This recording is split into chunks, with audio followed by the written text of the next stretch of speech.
And we now begin with the gubernatorial portion of the debate with candidates Justice Bill Waller, Jr.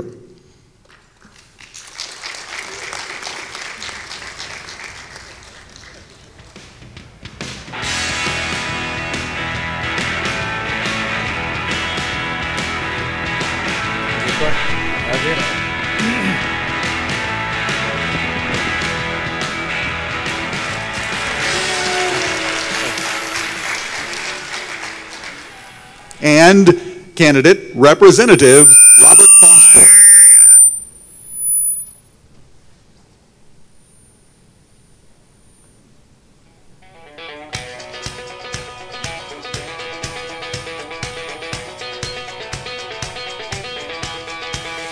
I know where I come from. How about you?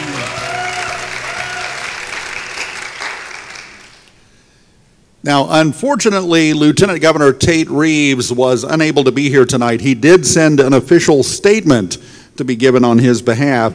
It reads, and I quote, "Lieutenant Governor Tate Reeves was unable to make this event, but is looking forward to the televised debate. He's focused on and committed to combating the leftist ideals of the party of Nancy Pelosi, Chuck Schumer, and Jim Hood. The liberal agenda of their radical party is our only true enemy in this election," end quote. Now, thanks to the coin toss in the back, it was established that Justice Waller will have the first chance for an opening statement. Justice Waller, you have 2 minutes. Thank you, sir. Bill Waller, Jr., candidate for governor. I want to start to introducing my wife, Charlotte, of 40 years. If you'll stand up there. Thank you. It's so great to be here. My wife is a product of a community college, and this is, feels like home. I offer a unique skill set. 21 years on the Supreme Court, the last as Chief Justice for 10 years. I think that offers head of a branch of government, which I think is unique. I think the opportunity of presenting budgets, preparing budgets, implementing those is unique. As 29 years in the National Guard, being at civil disasters, understanding that piece, of course, the governor's the commander-in-chief of the National Guard, and we need to be able to be ready for the responses when we have hurricanes. Finally, 20 years in private law practice, where I operated an office, hired, fired, made budgets, payrolls, and I think those three pieces are unique among the candidates to give me that opportunity to be ready to take the office and lead Mississippi. Thank you very much, Justice Waller. Now, Representative Foster, you have 2 minutes.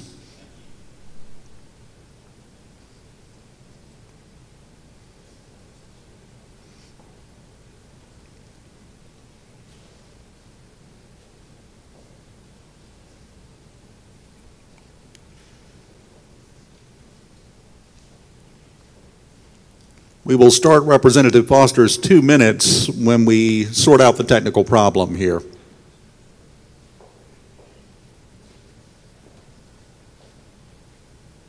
All right, can y'all hear me now? All right, much better. Thank you.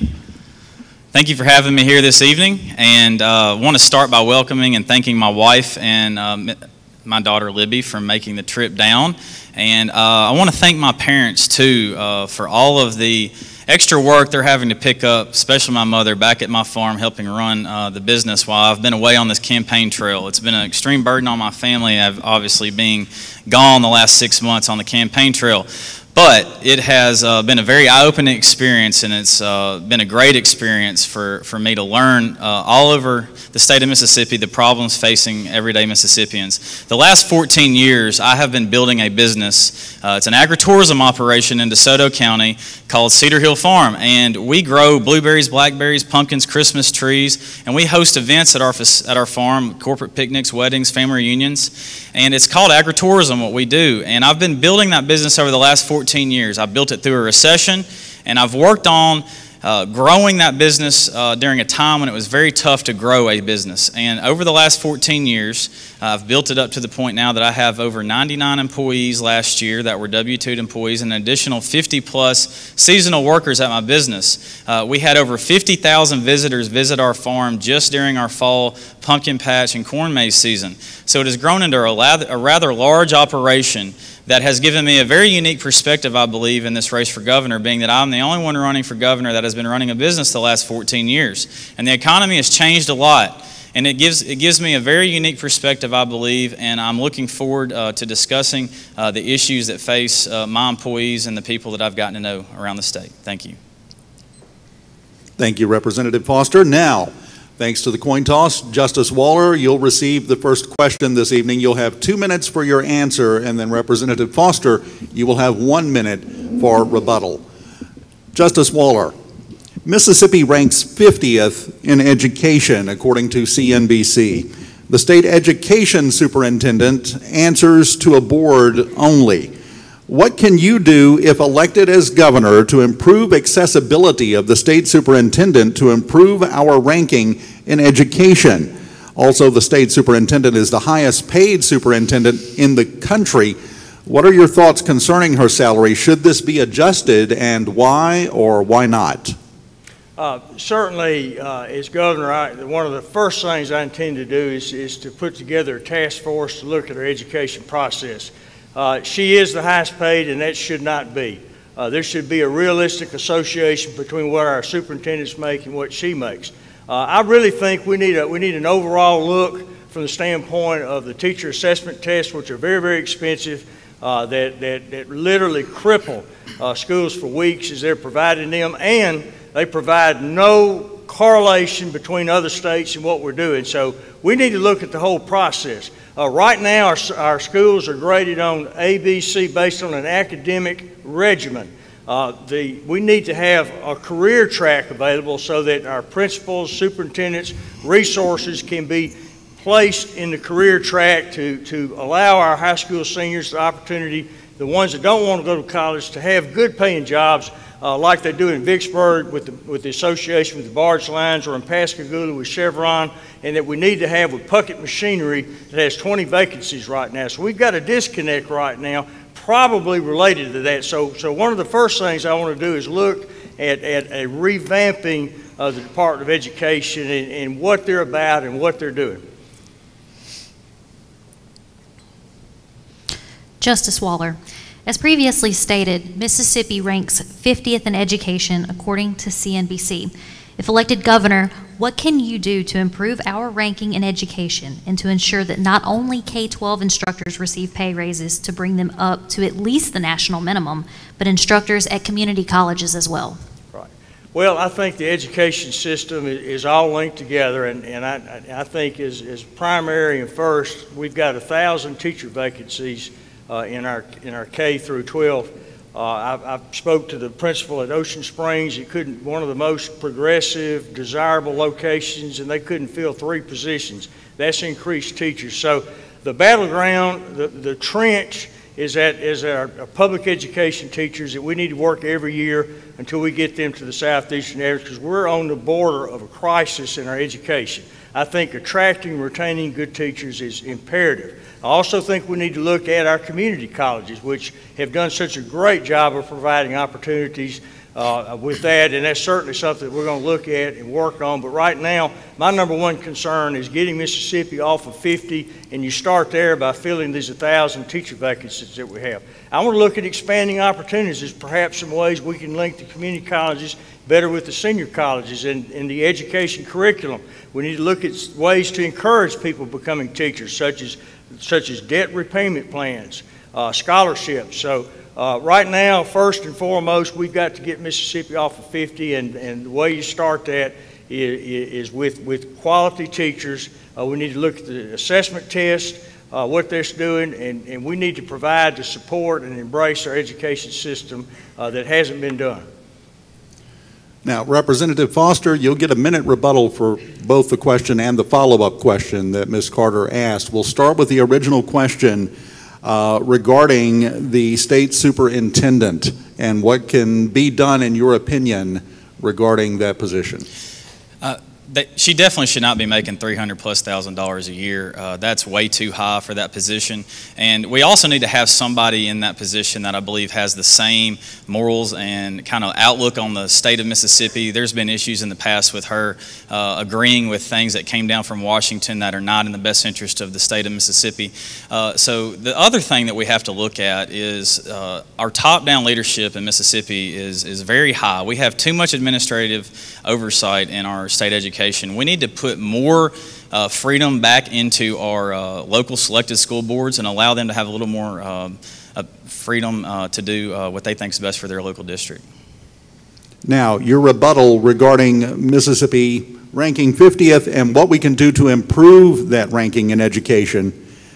Your rebuttal, you have 60 seconds. Thank you. That's a really important question. The main thing we need to do is we need to have a conversation about what an education really is. An education is not just a 4-year college degree.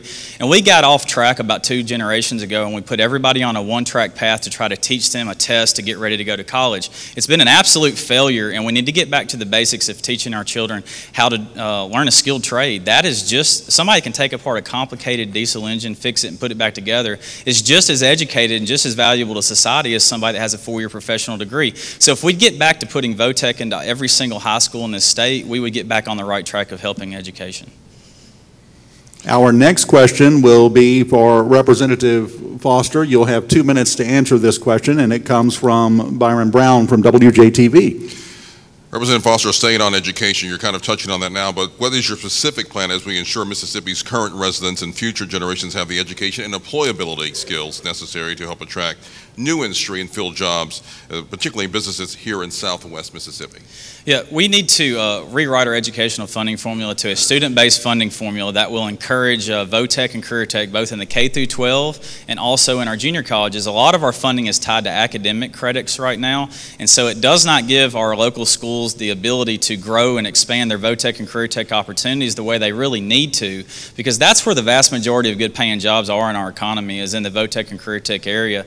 We need to be able to let our children have exposure to those opportunities starting in the 7th and 8th grade even. We don't need to wait until they graduate high school. That's a huge problem when they don't see the light at the end of the tunnel. They've gone through all these classes, taken all these tests, and we are not teaching them very much of anything of value anymore. I hire a lot of young people in my business, and I can tell you that unless their parents taught them a valuable skill set, we're not teaching them anything of value hardly. They can't even push a broom when they graduate high school, much less do something of value to society. We need to teach them how to work again, and we need to teach them something of value that they can earn a living and a paycheck with.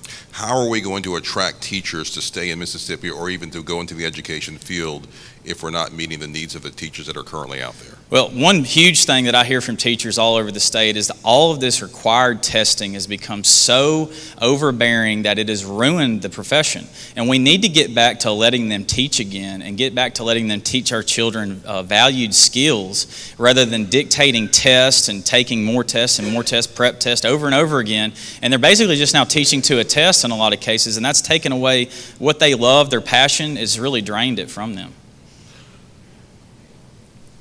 Now, Justice Waller, you'll have 60 seconds of rebuttal time to each of those, both the question and the follow-up. The original question, of course, regarding education and employability skills necessary to attract new industry and fill job positions, particularly in Southwest Mississippi. You have 1 minute for rebuttal.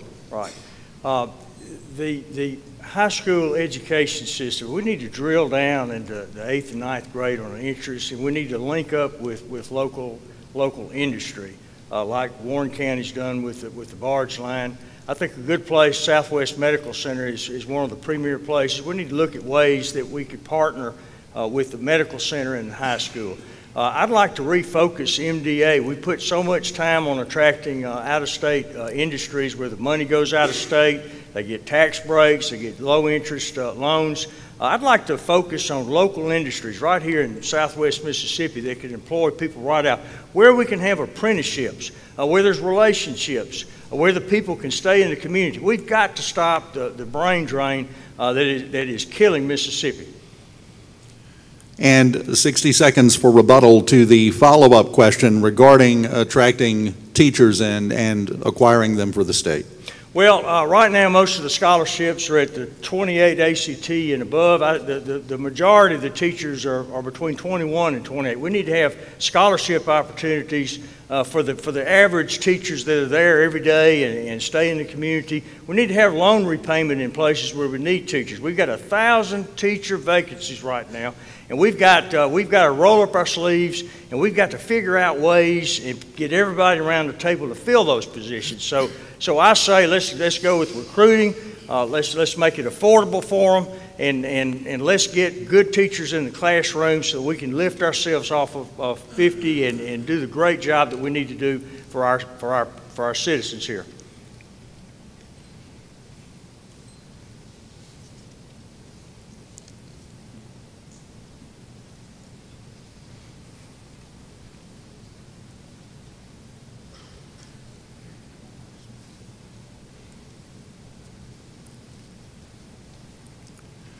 Thank you, Justice Waller. Now, for our next question, we come back to you, Justice Waller. You'll have 2 minutes to answer this question, which will come from Courtney Carter of Y'all Politics. Justice Waller, recently Mississippi has seen a string of new public corruption investigations and arrests, whether those cases were made by federal investigators or at the state auditor's office. Do you believe corruption of public officials is a problem in Mississippi, and what will you do to help clean it up?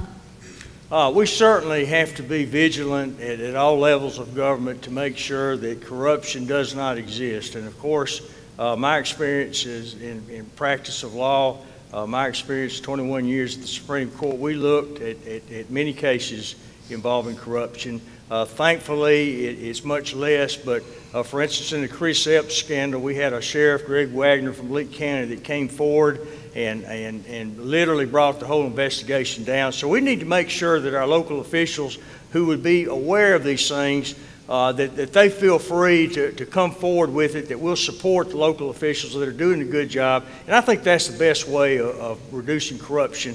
I don't know that we need another whole set of laws. We need to empower those that can uncover this and support those that want to clean up government. So I am absolutely, I want government clean, I want it transparent, and I want it accessible to the public, and that's the way that leadership begins at the top, and I think that's the way we can curtail it. Thank you, Justice Waller. Representative Foster, you've got 1 minute for rebuttal. Thank you. Our state auditor is doing a fantastic job, and I encourage him to continue to look into all of the different allegations out there and go after the people that are misusing and misappropriating taxpayer dollars. The other piece of that puzzle is that we have not had an attorney general that has done their job on that in a very, very long time, and it's a huge problem because our state actually has some of the worst local corruption in state government of any other state out there. And a partnership between an auditor in our state and an attorney general that actually do their jobs the way our current state auditor is would make a significant impact on cracking down on people misusing and misappropriating taxpayers' dollars. Thank you. Our next question will go to Representative Foster. And again, you'll have 2 minutes to answer this question. The Mississippi House passed a bill for illegal immigration reform. This bill was killed in the Senate. With the emergency at the border today, what are your plans to protect the taxpayers of Mississippi from this crisis? Yeah, I appreciate you asking that question because it's very important that 7 years ago, the new leadership in the Senate killed not only an illegal immigration bill, but they also killed a heartbeat abortion ban bill, although they have claimed to be pro-life and against illegal immigration their entire tenure in that position. And then they wait until right before they run for a new position for governor to then go and try to act as if they've been supportive of those policies all along, when in fact they sent those pieces of legislation, including the heartbeat bill, for 7 years to the most liberal Democrat committee chairman in the entire Senate every year to die. So if you're truly a pro-life person, you would have passed that bill the first year you had an opportunity to do so, rather than to kill it systematically over a period of 8 years and wait until right before you run for governor to do so. Justice Waller, you have 1 minute for rebuttal. I support protecting our border, and certainly at the top level that's a federal issue, but President Trump is absolutely correct. in taking a stand on securing our border. Most of the illegal drugs, methamphetamines, the opioids are coming across the border. We have got to secure the border. What I think we do is a comprehensive way of sitting down with the Department of Public Safety, with the Mississippi Bureau of Investigation, with local police chiefs to make sure that we're doing what we can to support that. We need to make sure that we've got no sanctuaries in any municipality, in any place of the state where there's an undocumented alien that's not reported to ICE, to the illegal immigration, and we have got to do that. We've got to cooperate and do that. And as governor, I want to lead the effort to make sure that our citizens are safe and protected, and that drugs, we're going to eliminate the flow of drugs that come across the border, and we're going to do our part to make sure that illegal immigrants are taken out of the state.